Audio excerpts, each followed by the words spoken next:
Hey guys, it's Project Rioteer and you are listening to Otago Access Radio's 105.4 FM and it's Youth Zone. Well, I'm so glad to be bringing you an awesome show today. We've got a really cool guest on the show today, which I'm really excited about. I would like to welcome Chris, and how are you today? I'm good, thank you. Thank you for getting me here. It's been a bit of a mission trying to pin down a time. Definitely.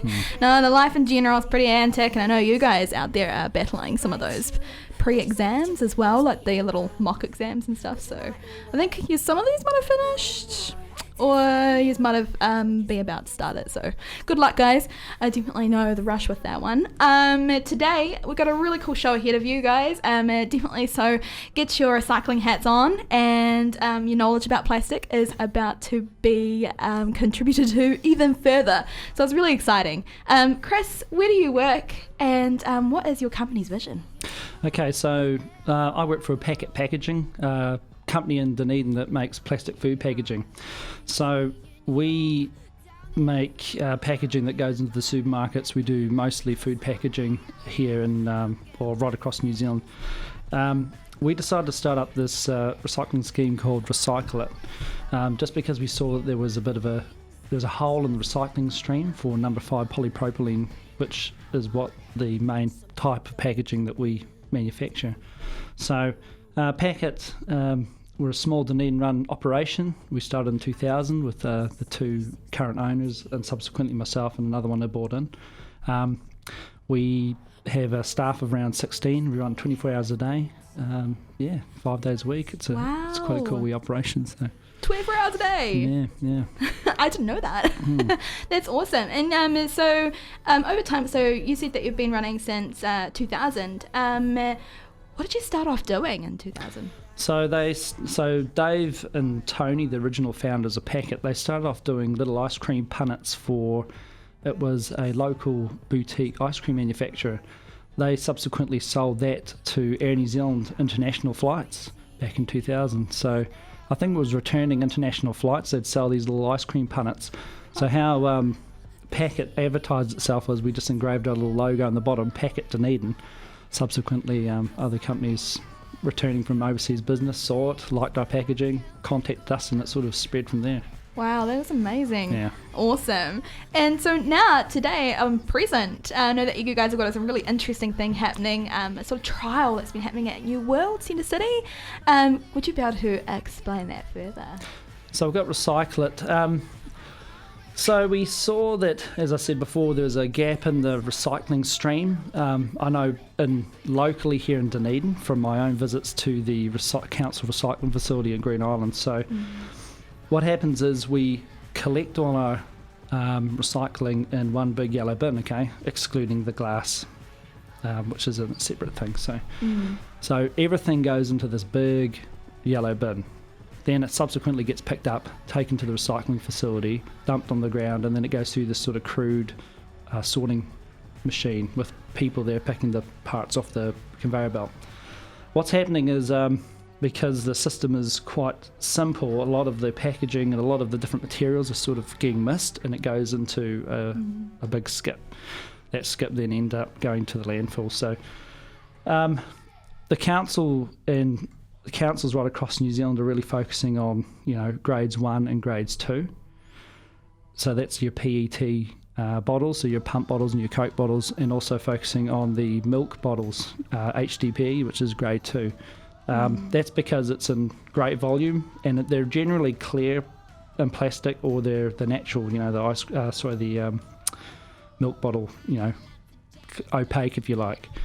Yeah. Other than that, the other grades, they don't really like to, there's so much variation, their machinery just can't handle it. So they either have to pick it by hand or it just goes to bin. So what happens is they mix all the other grades. So from 3, 4, 5, 6 and 7 gets mixed into this big bale. It's called a commingled bale, and that was subsequently getting shipped overseas to Asia, Africa, mostly to Asia.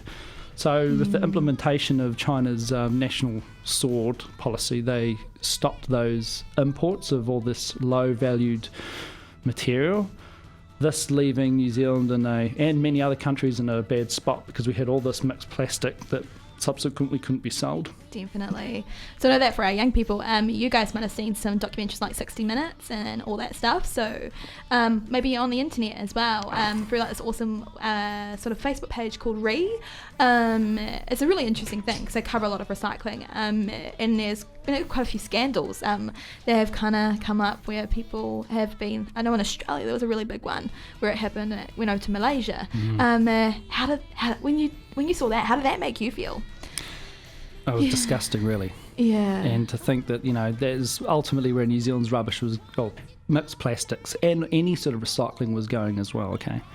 So, as a producer of plastic food packaging, we've got a moral responsibility to do something with our packaging. Our customers and their customers, so our customers being the food brand owners, so the likes of, you've got your Tip Tops, your Kintail honeys, your Arataki honeys, you've got Ubot Organics. So they were getting hard questions from their customers. So we have started up this scheme here in Dunedin to take back our food packaging, to be seen to be a responsible manufacturer, because that's what we need to be, right? Definitely. I mean, we're making the stuff, we can take it back. So that sort of brings me back to, all these other grades are, it's getting commingled into this big bale, sent overseas and essentially burned.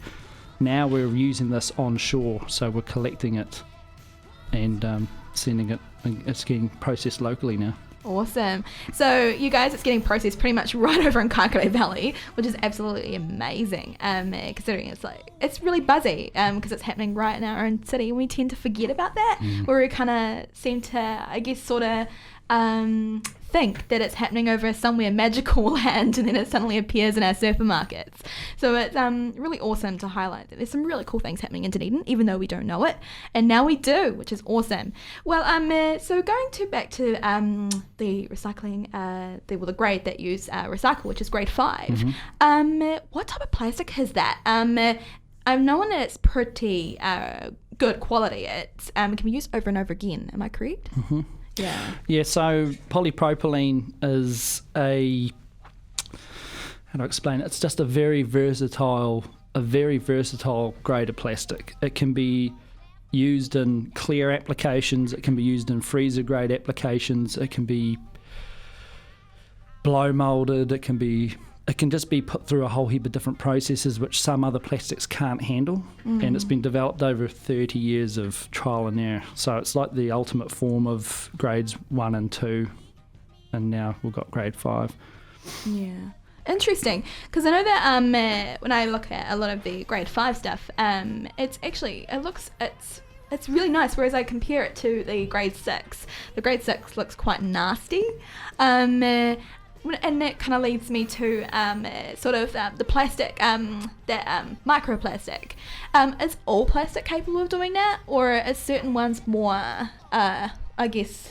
more common to do that? All plastics can turn into a microplastic. If it gets into the environment and can be broken down, it does. It all turns into microplastics. There's no one better one, but so I was involved with I'm involved with Plastics New Zealand, and we've had many discussions we've grouped together council, the recyclers, the processors, and everyone, and we're trying to establish a common plastic to use in packaging to ensure that we can weed out some of these less desirable plastics, such as the 7s, such as the 3s, 3, 7. 7's everything else, and 6, sorry. Yeah, definitely 6. So 6, believe it or not, is polystyrene, isn't it? Yep. And a lot of people tend to not realise that, because I always kind of see polystyrene as the little baubles and the packaging and stuff. So it's really interesting. And coming up later, there will be some examples on what some of these things are, because I know grade 6 and grade 2 and grade 1 and all that stuff can seem a little bit too hard for you guys right now, and that, so we'll definitely break that down coming up.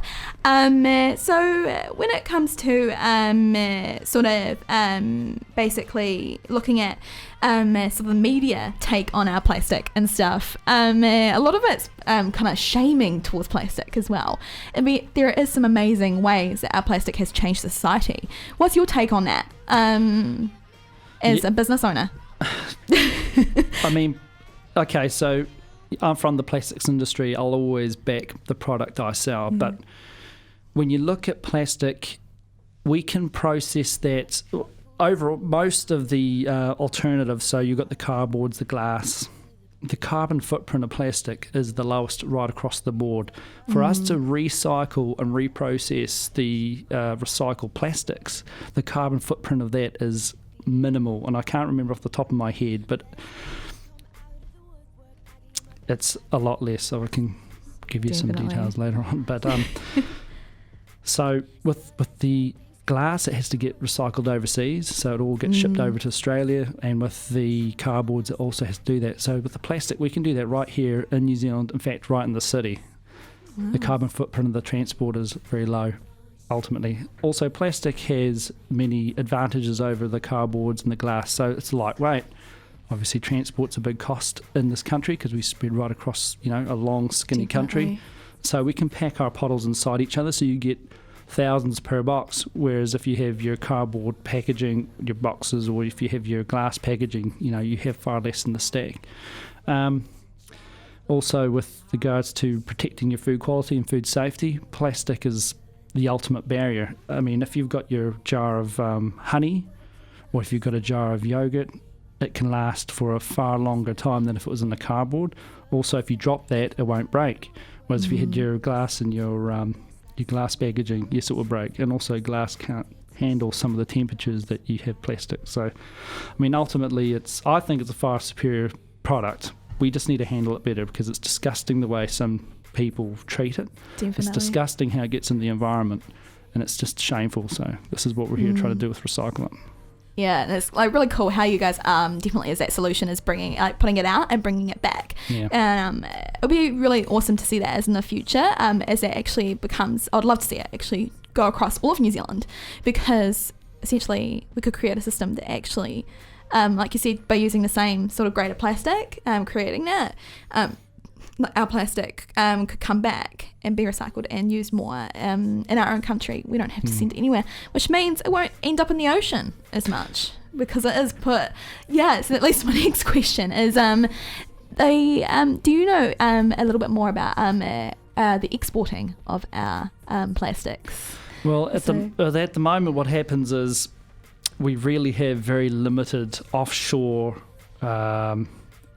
export markets to go to. So China has shut its doors to the majority, well, in fact, all of the mixed plastics. I think they were talking about this month or even last month was the last of the mixed plastics. They still accept grades 1 and they still accept grades 2. So mixed plastics as a whole can't go overseas. So what's happening is the councils are stockpiling that, and they're actually burying that in the ground ready to be pulled back out when a solution is found. Wow. So that is happening right now. So oh my goodness. What is, when it goes overseas, this is the bad thing. It goes overseas, and what was ultimately happening was the sellers, the exporters were selling it to companies in China, and then from there they would on-sell it to local companies who would then ship it inland, and they'd burn it. I mean, it was just atrocious the way it was being handled, so... Definitely. It's good that China stopped doing that stopped accepting those imports and ultimately making the rest of the world responsible for our rubbish, Awesome. Well, that leads me to some questions from the power of the consumer as well. How can we as consumers help? Because, all of our young people and our families, we're all consumers. Yep. Yeah, how can we help with that when we go to the supermarket, especially buying all this plastic? So what you need to do is you need to consciously buy plastic which can be recycled. So, even though everything's got a recycling number on it, doesn't actually mean it can be recycled. That's a myth, okay?